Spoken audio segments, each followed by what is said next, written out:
Monsieur Frédéric Mathieu pour le groupe La France Insoumise NUPES.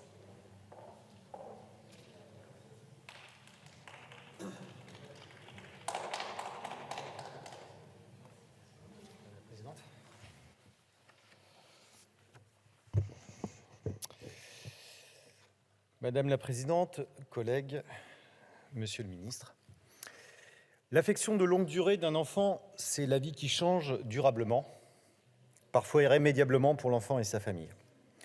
Ce changement, c'est la plongée dans un environnement hostile, car malgré la bonne volonté des professionnels de santé, des agents des services sociaux, des enseignants, des employeurs, des collègues et même des voisins, force est de constater que des obstacles systémiques se dressent invariablement.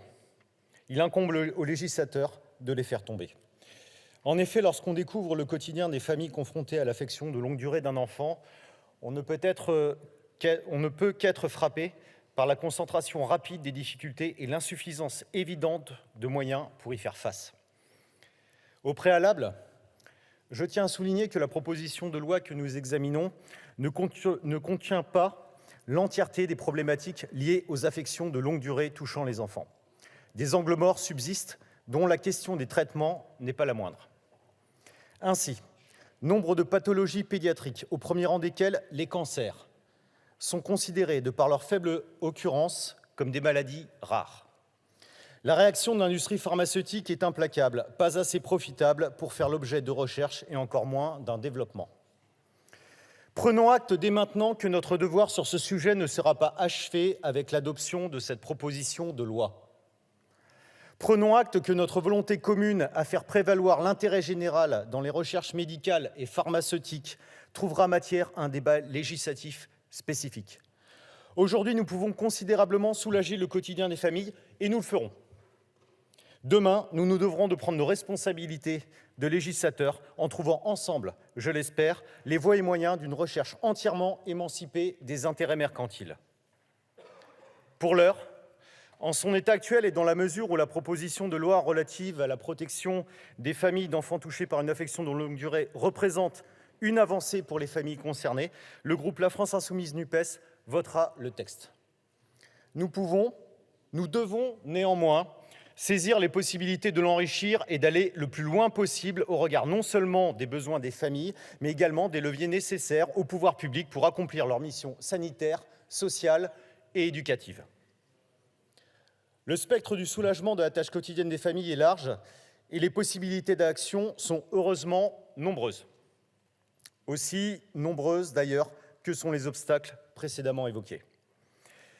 Comment répondre à ce violent sentiment de submersion qui assaille les familles dès l'annonce du handicap ou de la maladie? La question de l'emploi prend vite une tournure de casse-tête.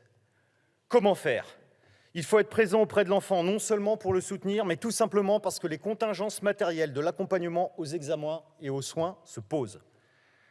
Et puis, les soins, ça coûte cher, parfois très cher, sans que tout d'ailleurs ne soit remboursé. Moins travailler, c'est moins gagner. Y a-t-il des aides? Lesquelles? Combien de dossiers à remplir? Comment remplir les dossiers? Et puis combien de temps ça met pour être traité? Et combien de temps ça met les aides pour être versées?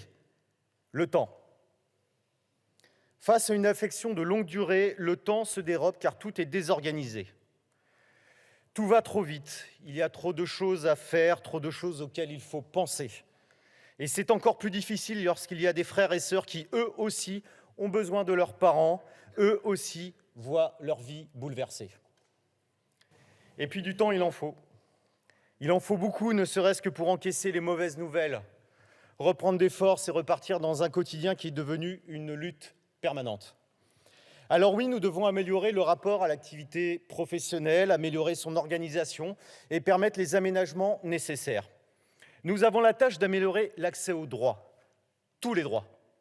Non seulement les aides matérielles sont concernées, mais aussi le droit à l'éducation. Si une affection de longue durée qui touche un enfant provoque le réflexe de révolte face à un destin sévère contre lequel on ne peut rien, la même révolte doit se manifester face à la difficulté d'exercer son droit à l'éducation. Là, nous avons par contre tous les moyens de vaincre l'impuissance.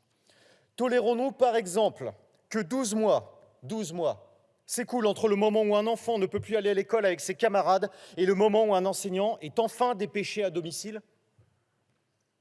Il faut que les droits soient effectifs. Cela passe par une action déterminée en faveur non seulement de la réduction des délais, mais également par la mise en œuvre, dans certains cas, de l'automaticité dès l'annonce de l'affection de longue durée.